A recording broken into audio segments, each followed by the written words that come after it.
আগামী 50 বছর জীবিত থাকা অবস্থায় আওয়ামী লীগের বোধহয় ফিরে আসার সম্ভাবনা খুবই ক্ষীণ ইনশাআল্লাহ। মাননীয় স্পিকার, আপনাকে ধন্যবাদ। আমি বাজেট বক্তৃতার শুরুতেই ধন্যবাদ জানাতে চাই আমাদের মাননীয় প্রধানমন্ত্রী এবং মাননীয় অর্থমন্ত্রীকে। সারা দেশের জন্য ডেফিনেটলি এটা একটা অসাধারণ বাজেট বলে আমার কাছে মনে হয়েছে। আমরা একসময় ছাত্র আন্দোলন করতাম, বাজেট হওয়ার পরের দিন আমাদেরকে শিক্ষা এবং স্বাস্থ্য এই দুটো নিয়ে আন্দোলন করতে হতো রাস্তায়। এবার বাজেটের সৌন্দর্যটা ওই জায়গায়, শিক্ষা এবং স্বাস্থ্য দুটা জায়গায় budget approximately double than before the last years budget. এটা গ্রাসরুট লেভেলে এটা ইম্প্যাক্টটা পড়েছে বিকজ ভিএটি এবং এআইটি সহ এই সমস্ত ট্যাক্সেবল যে ব্যাপারগুলো ছিল সেগুলা রিডিউস হওয়াতে আমরা বাজারে আজকে এইবার বাজেটে কোনো পরিবর্তন দেখি নাই। তো আমি শুরুতেই হেলথ বিং এ ডক্টর, আমি হেলথ নিয়ে শুরু করতে চাই। হেলথের ইকুইপমেন্টস যেমন হার্টের স্ট্যান্ডগুলোর দাম কমানো হয়েছে।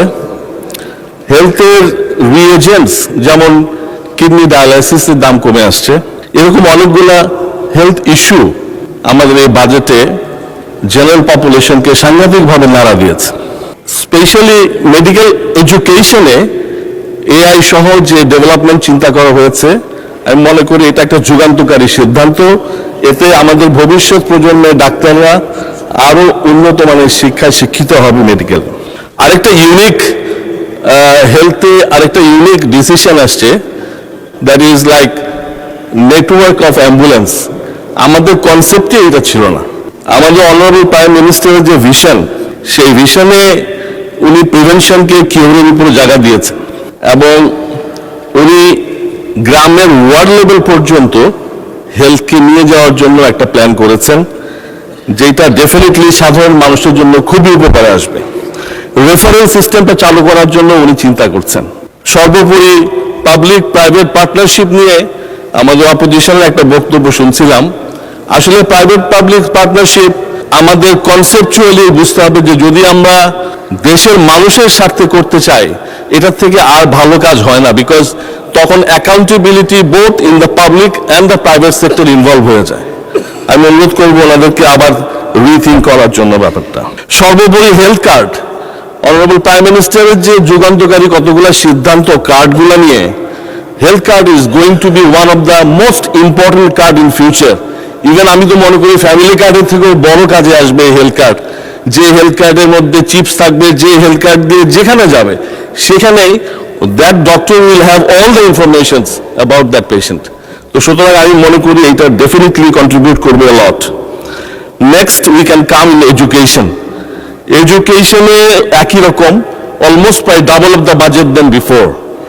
এবং যে চিন্তা থেকে আগাচ্ছে এডুকেশন, তাতে আমার মনে হচ্ছে উইথ দিস আমাদের যোগ্য এডুকেশন মিনিস্টারের নেতৃত্বে দ্য প্রাইমারি এডুকেশনে one tab one students policy যদি ইমপ্লিমেন্টেশনে যেতে পারি আমরা, সেক্ষেত্রে আমাদের বেসিক স্টুডেন্টরা কিন্তু পড়াশোনা করে উঠে আসতে হবে, আলটিমেটলি পড়াশোনা করে উঠে আসবে। বিকজ এখন আমরা জানি আমাদের গ্রামে আমরা যখন যাই দেখি প্রাইমারি স্কুলের মধ্যে আবার দেখি কাপড়ও শুকাচ্ছে টিচাররা, বাচ্চাও নিয়ে আসতেছে টিচাররা। তো সুতরাং এইটা দূর করার জন্য there should be some change, যেটা আলটিমেটলি হেল্প করবে। এছাড়া ফ্রি ওয়াইফাই, এটা তো একটা মানে অস্বাভাবিক পাওয়া আমাদের দেশের ছাত্রদের জন্য। Free wifi in the education sector, এইটা ডেফিনেটলি ছেলেদেরকে অনেক আগায় নিয়ে যাবে। ওদের একাডেমিক ম্যাটেরিয়ালসটা জোগাড় করার জন্য এটা অনেক হেল্পফুল হবে। এবং তারপরে একটা জায়গায় আমি একটু উল্লেখ করতে চাই, মাননীয় অর্থমন্ত্রী এখানে নাই, আমাদের সিনিয়র মিনিস্টার এলজিআর মিনিস্টার সাহেব আছেন, ওনার মাধ্যমে আপনার মাধ্যমে ইউনিভার্সিটিতে private university taxation, university is running by the trustee board as a non profit organisation. So একটা নন প্রফিট অর্গানাইজেশন কিভাবে ট্যাক্সেবল হয় এটা আমাদের মাথায় আসে না। বিগত সরকার এটাকে ব্যবসায়িকভাবে নিয়ে এখান থেকে টাকা নিয়েছে, ইউনিভার্সিটির উপরে চাঁদাবাজি করেছে। আমি অনুরোধ করব আমাদের সরকারকে যে এই সরকার অবশ্যই শিক্ষার জন্য এত কিছু যেহেতু করছে, আই হোপ যে ওনারা এই ট্যাক্স জিনিসগুলা নিয়ে না রেখে ট্রাস্টি বোর্ডকে ট্যাক্সের আওতা থেকে বাইরে রাখবে ইউনিভার্সিটিকে। এরপরে যদি সোশ্যাল নেটে আসি আমরা, সামাজিক যে নেট, এইখানে তো একটা হিউজ ব্যাপার ফ্যামিলি কার্ড, এটার কোনো তুলনাই হয় না। আমাদের অপোজিশনরা প্রথম দিকে হয়তো ফ্যামিলি কার্ড নিয়ে যাই বলেছেন, আমার মনে হয় ওনারা বুঝতে পেরেছেন যে আসলে ফ্যামিলি কার্ড নিয়ে নাড়াচাড়া করলে যেভাবে ওনারা জিতে আসছেন কয়েকটা জায়গায়, সেখানেও অসুবিধা। আচ্ছা, মাননীয় সদস্য 2 মিনিট দেওয়া হলো আপনাকে, 2 মিনিটের মধ্যে শেষ করুন প্লিজ। মানে স্পিকার, আপনাকে ধন্যবাদ। এগুলোতে তো আর বলার কিছু নাই। এগুলোতে একটা জিনিস বলি, আমার এলাকা ত্রিশাল, এইখানে মাছের জায়গা, এবং এইখানে উনি একটা সিদ্ধান্ত নিয়েছেন ফিশ ফিলেট, পাঙ্কাসের ফিশ ফিলেটের উপরে ট্যাক্স বসাইছেন, যেটা বিদেশ থেকে আমদানি করা হয়। এর ফলে আমাদের পাঙ্কাসের চাষিরা অনেক উপকৃত হবে, তারা দেশের মাছকেই আমাদের দেশে মার্কেট করতে পারবে, যার জন্য এবং ফিশ ফিড, পোলট্রি ফিডের উপর ট্যাক্স কমে আসছে। এইটাও একটা বিশাল যুগান্তকারী ঘটনা হবে ফর দোজ পিপল। আমি এরপরে বলতে চাই ফরেন ডিরেক্ট ইনভেস্টমেন্ট, এইটা তো মানে 7 দিনের কোম্পানি রেজিস্ট্রেশন, 14 দিনের মধ্যে সব লিগ্যাল ডকুমেন্টস রেডি করা, ডেফিনেটলি এইটা কোনো তুলনাই হয় না, এটা কখনোই হয় না এই দেশে। সর্বোপরি আমরা যদি তাকাই আমাদের অনারেবল প্রাইম মিনিস্টারের যে এখন মালয়েশিয়া এবং চায়না ভিজিটে, আমরা অবাক হয়ে যাই। একটা দেশের প্রাইম মিনিস্টার কতটা খুশি থাকলে সে তার ফেসবুক আইডি থেকে আরেকটা দেশের প্রাইম মিনিস্টারের ভিজিটের পুরো ভিডিওটা ছাড়তে পারে। মাননীয় প্রধানমন্ত্রী আমাদেরকে আজকে বাংলাদেশকে সেই উচ্চতায় নিয়ে গেছে, যে উচ্চতায় আরেকটা দেশের আনোয়ার ইব্রাহিমের মতো মানুষ তার নিজের আইডি থেকে এটা প্রচার করছে।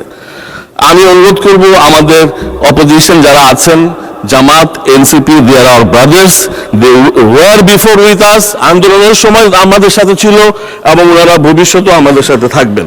ফাইনালি আওয়ামী লীগকে উদ্দেশ্য করে বলতে চাই, আওয়ামী লীগ 3টা জেনারেশনকে ইনজুর্ড করেছে। একটা হচ্ছে স্কুল, একটা কলেজ, একটা ইউনিভার্সিটি। এটা হলো নিরাপদ সড়ক, কোটা আন্দোলন, পরে হাসিনার খাদাও আন্দোলন।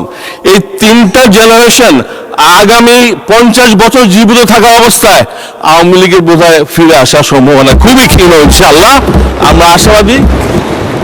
ধন্যবাদ মাননীয় সদস্য।